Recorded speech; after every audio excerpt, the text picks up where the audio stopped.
you love that sound? Ciao from Palermo and Ballaro. We're gonna go through this robust. I love Palermo. I love Palermo too. We're gonna walk through this robust market, have a little bit of history of Palermo, and so much more. Primi piatti, un meraviglioso primo piatto con tonno e finocchietti. Look at this collection of street food. This is caponata with pesce spada, swordfish, octopus. Oh, look at this, grilled. Here's breaded swordfish, shrimp, gamberone. Prego signorina, vuoi l'arancina? Salve. Prego signori, la caponata, l'arancina. La caponata. Ti ho portato la panella. Da dove sono qua? I don't even want to say a word. Just enjoy. Prego signori, prego. More and more street foods. Insalata di mare, guarda che buono. Street food. What did you get? I get the panini con croquette. I get the arancini con carne pesi. And I got the seafood platter, which is the fried seafood. Buon appetito. Grazie. Panelle and croquette, which is a marriage between Arabs and Spanish, because the chickpea flour was brought by the Arabs, and the croquette, which is the potatoes were brought by the Spanish. Incredible how the people that settled here or conquered here had such huge influence on our foods. Yeah, definitely yes. They are generally served together in a bun. We put everything in a bun, even gelatos.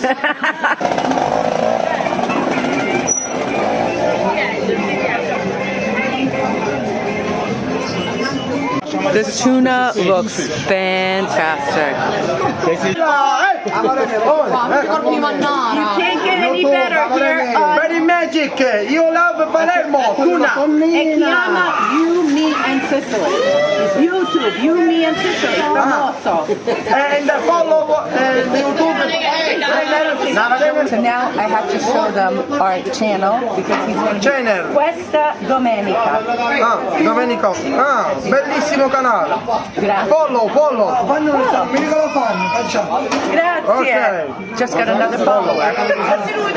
In beautiful Palermo, in beautiful Ballarò, dove bellezza e spezza convivono, spazzature bellissime cose convivono. La He says that the trash is also beautiful.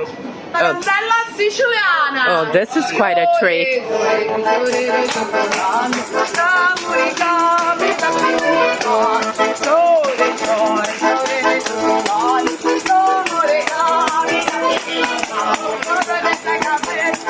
Typical Sicilian music.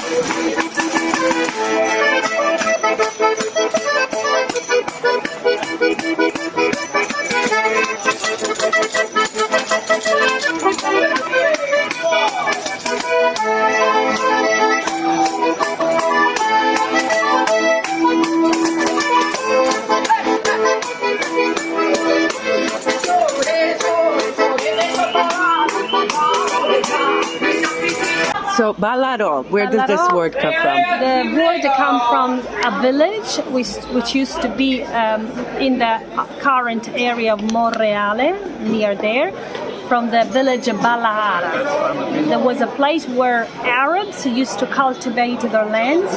They used to take products from Ballaro and they used to come down to Palermo to sell the products. So this is how Ballaro has originated. All right, so this guy just starts speaking to me in English. I'm like, who are you? My name's Rob. I'm here in Palermo in the fish market, and it's an amazing. What are you doing here? Just enjoying life. Retired? Palermo really checks off a lot of boxes. If you're looking for a place to live, that's very good bang for your buck. So economically, good people, good food, just raising children. It just really it checks a lot of boxes, and so it's a good place for people to. Well, this is perfect because this is exactly what our channel is about. All about Sicily and moving here and living here and all of that. That's awesome. That's great. Yeah, Nice I love to it. meet you. The best. Ciao. Ciao. Vogliamo mangiare qualcosa di sfizioso? There's been 16 major conquerors or settlers here in Sicily, making it a lasagna of influences. Some sauces were thinner, some thicker, but it definitely shows. Here in Palermo, you can see a lot of the influences, including on the foods, because the foods of Palermo are not like the foods everywhere else. And this is not Italian street food, it's Sicilian. Olio and vino, two things every Sicilian has to have in their household. Olio e vino.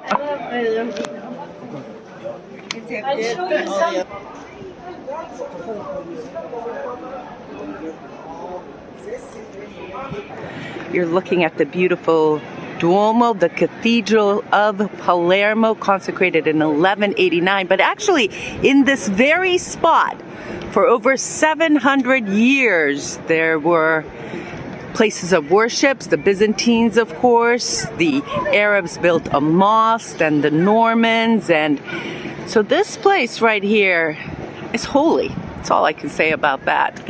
But actually, in the Roman times, this was a forum. Believe it or not, when the Arabs were here, there were about 300 mosques. In Palermo now, there's one, maybe two.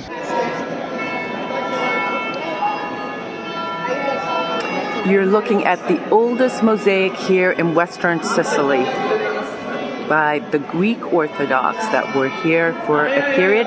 When this became a mosque, they covered this up, and when the Normans brought Sicily back into the column, the Christian column, they uncovered her again, and now it's beautifully displayed at the entrance of the cathedral.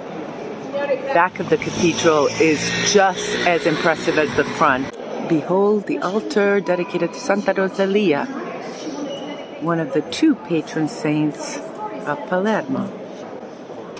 The other is San Benedetto. Every time we go into one of these cities, I always say, make sure you go through the side streets. So all kinds of treasures. This is in the back of the cathedral, little street. The original people of Sicily, the Elymians, were the ones that lived here. Of course, there were the Sicans and Sicils in the middle and on the east coast. And then the Phoenicians and Greeks came about the same time, about 2,700 years ago. During the Phoenicians, it was called Ziz. Panormos was the name that the Romans gave it, and also the Greeks. And then the Arabs called it Ballaro. So there you go. And then it became Palermo. Santa Rosalia, of course, rescued the people of Palermo from the plague. And in this building, the people are asking for Santa Rosalia to save the people della, you guys know what this means? Mimuzza, trash. That's kind of cute, huh? Because yes, even here, big trash problem. On the outside, this may look just like a simple church, but oh boy, wait till you see what's inside. This is a magnificent church. Church of the Jesuit. Built in the 1600s. Little jewel here. There's marble and stucco work. Really, really breathtaking. This is magnificent Baroque work. Also with limestone. In Italian, Hebrew, and Arabic. So symbolic of Palermo.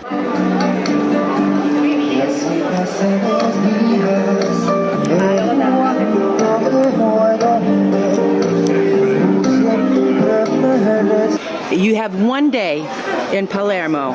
What to see? The cathedral, Cappella Palantina, a market, a market, a Martorana church. Even I would visit the symbol of Palermo in modern days, which is the upper house of the city.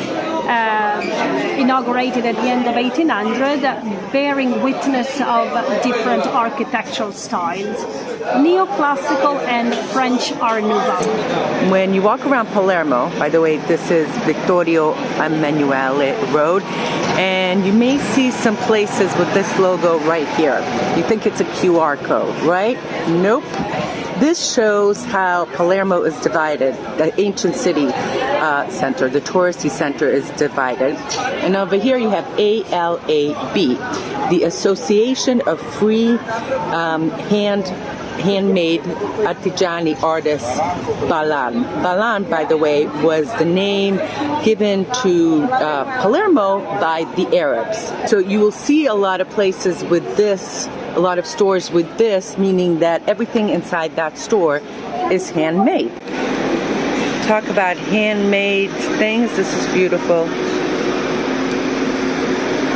Lots of movies being filmed in Sicily in these periods, and today we're lucky enough, the Leopard is being filmed, written by Tommaso de Lampedusa. Yes, the novel itself was written by the author Tommaso di Lampedusa.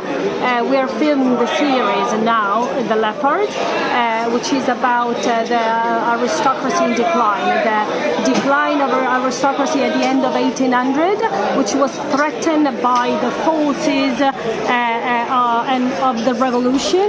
And there was the 1861 unification of Italy, and that's when this started, this decline. It started right after unification of Italy. You know, a lot of Sicilians went to the United States and Canada and other places right after this period. Absolutely. So the unification migration wave occurred at the end of 1800. Second migration wave was actually after World War II. Okay. So I was about to say the first big migration wave occurred after unification of Italy, so second half of 1800, and the second biggest migration wave was afterwards, after World War II. And so you can argue, some people say that the unification was not good for Sicily.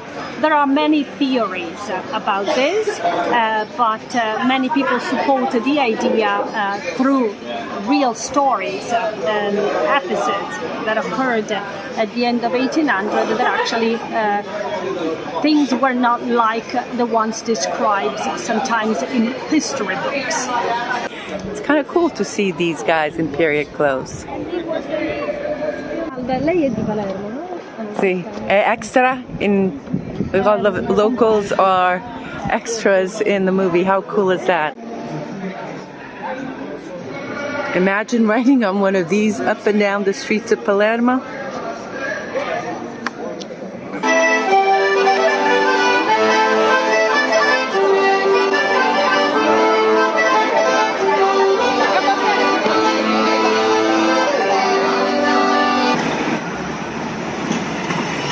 Now here's a little tidbit that is very interesting. Palermo made the Guinness World Book of Records for most traffic. We're in the top 10. Imagine that.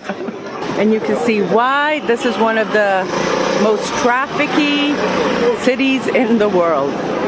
All right, so now I'm in Castellammare del Golfo. I'm going to take you a little bit around and also check out what I had for dinner.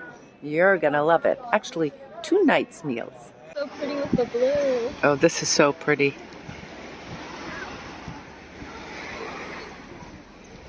We just came to this place for just a glass of wine, a little aperitivo, and look what they brought us. For free. On the house, for free, a little focaccia. Oh, this is what I've been waiting for at Egesta in Castellammare. Take a look, this tuna, caramelized tuna. I have to think.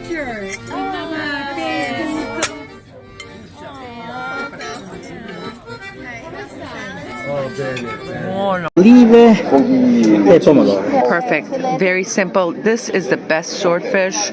If you're going to get a swordfish, get a messinese. If you're not going to get a grilled. Sweet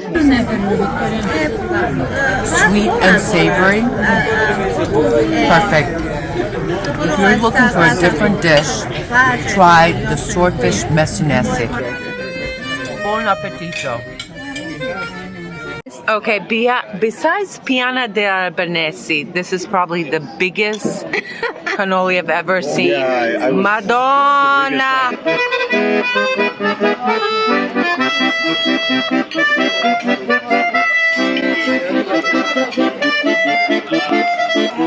So this is the scene here on a Friday night.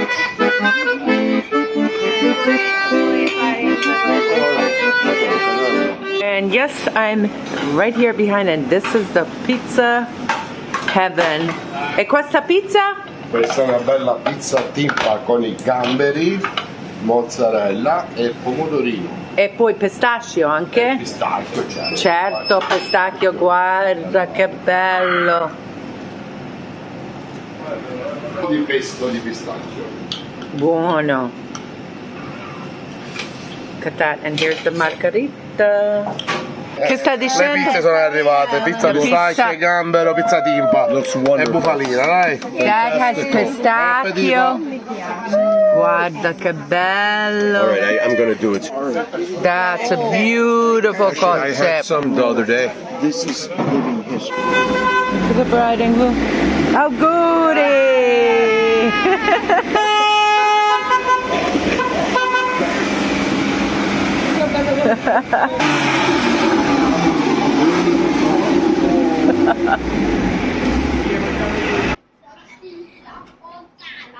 And this is one of the most beautiful arches in all of Castellammare. You know, there's not many attractions here in Castellammare del Golfo, but there's something about the atmosphere of this bay and that walking town with all the shops. It's just something very attractive about it. This is the best angle from the bay, right here. And in the morning, all the fishermen stop right here and sell whatever the catch of the day was. And by the way, Castellammare del Golfo is on our June tour of the West Coast, one of the stops, actually our home base here, so we'll come down here several times. It's a beautiful town for sure. And here's the castle of Castellammare del Golfo, built by the Arabs and then of course perfected by the Normans around 800. Check out this view from the Belvedere. So there you go, a little bit from Castellammare, a little bit from Palermo, a little bit of everything. Of course, we have videos on Palermo and what to see in the province of Trapani, two separate videos that you may enjoy. I'll leave a link in the comment below and also in the description of this video. Thank you so much for visiting with us, and we'll see you on another video of You, Me, and Sicily. Arrivederci. Ciao.